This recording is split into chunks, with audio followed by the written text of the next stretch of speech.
Welcome to the Explainer. Let's just dive right into it. Think about a nation's economy kind of like a human body.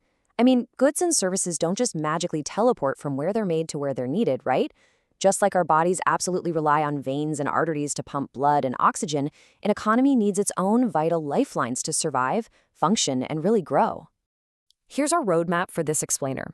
We're going to take a quick look at the economy's vital lifelines, the modes of modern transport, and then break down roadways, railways, waterways, and finally airways. Starting off with Section 1, the economy's vital lifelines, connecting supply and demand. So to start, we've got to establish a fundamental economic truth here. The pace of a country's development, it relies on two equally important things. Obviously, it depends on producing goods and services, but just as crucially, on their physical movement across space. You could manufacture a literal mountain of goods, but if they're just stuck at the factory, well, they have zero economic impact. And that's exactly where the human element comes in. We can think of traders as the active cells doing the heavy lifting of bridging supply and demand, making sure that whatever you buy actually makes it to your front door. They're the ones facilitating all this movement through transportation. And through this constant, incredibly fast-paced exchange, modern transport and trade have literally turned the world into a massive, interconnected village. Moving right along to Section 2, modes of modern transport, the three domains of movement. Let's see how this builds into the actual physical spaces where all this movement happens across the planet. So check out this master blueprint. It clearly categorizes the lifelines of any economy into three distinct domains: land, water, and air transport. Pretty much everything we're discussing today, and honestly, every physical good you've ever bought, relies entirely on this simple, elegant framework of movement. Let's hit Section 3, roadways, the versatile network, basically the ground game. Focusing first on land transport, we start with roadways. And fun fact, they actually preceded railways in India. They really are the absolute foundational ground game for the whole economy. And the scale of this network is just immense. Take a look at this staggering number, 62.16 lakh kilometers. That represents the total aggregate length of India's road network as of the 2020 to 2021 period. That massive web actually makes it the second largest road network in the entire world. Now, a really crucial point here is understanding the ongoing rivalry between roads and rails. Even though railways are famous for moving massive crowds and heavy freight, roadways actually maintain a distinct edge over them when it comes to overall versatility and just pure ease of construction. There are 6 specific reasons roads win out in so many scenarios. First off, they're just way cheaper to build. Second and third, roads can handle undulating topography and negotiate steep gradients, meaning they can zigzag up challenging mountains like the Himalayas, where laying train tracks is practically impossible.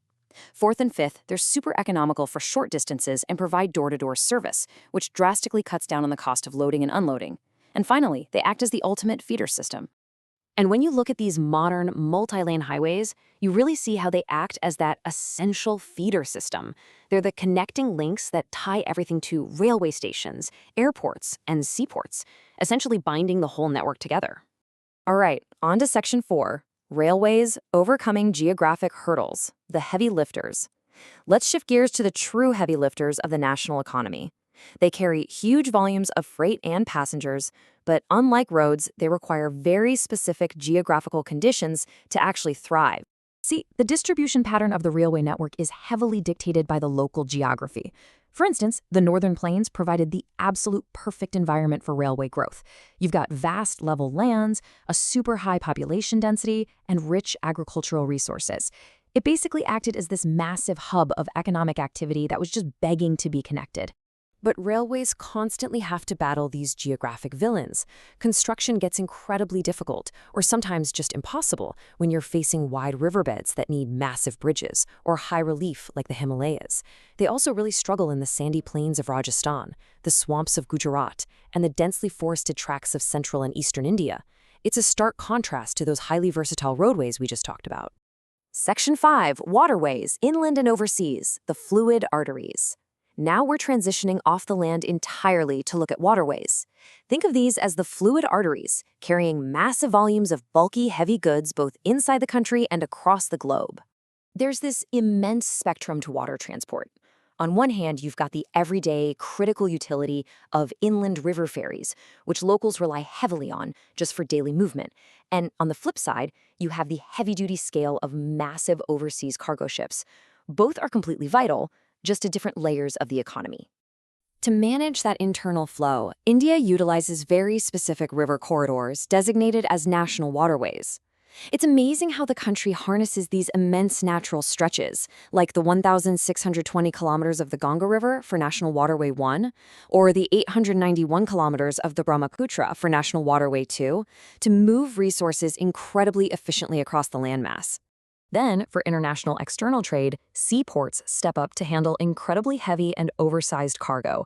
These are the global connection points for the economy. To put it into perspective, roughly 95% of the country's entire trade volume is moved by sea. Pretty wild, right? Bring us to Section 6, Airways, Conquering Difficult Terrains, the Sky Bridges.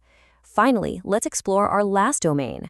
Today, air travel is without a doubt the fastest, most comfortable, and prestigious mode of transport, basically allowing us to build sky bridges right over the toughest geography imaginable.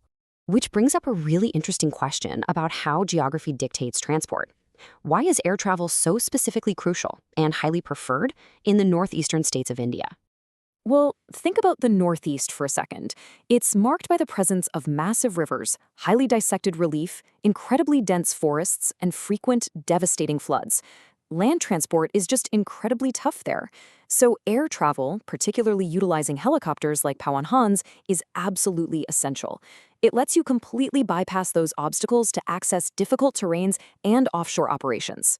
And brilliantly, through the UDAN scheme, which stands for Uday Desh Ka Aam Nagrik, the government is actively working to jumpstart regional aviation connectivity.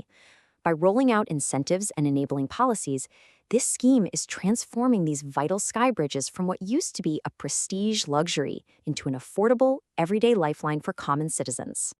So, as we wrap up this explainer and review our structure, the full picture really comes into focus. We can clearly see how land, water, and air networks interlock in this beautifully complex anatomy. They constantly compensate for each other's geographical weaknesses to keep the nation's economy breathing, moving, and growing. I'm going to leave you with this final thought. We've mapped out exactly how these domains function today. But as rapid new transport technologies emerge, how will the balance of these vital lifelines shift? Which of these geographical domains do you think will eventually dominate our global village next? Thanks so much for joining me on this explainer, and keep questioning the world around you.